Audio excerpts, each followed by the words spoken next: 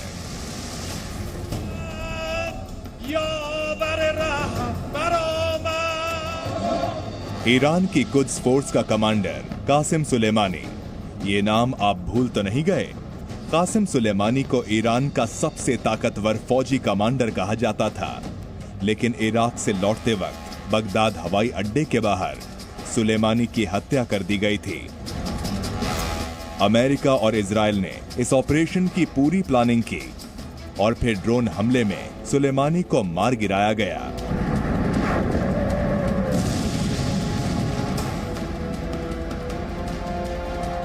कुछ उसी अंदाज में अब ईरान के एक दूसरे अधिकारी कर्नल हसन सैयद खोदाई की भी हत्या कर दी गई।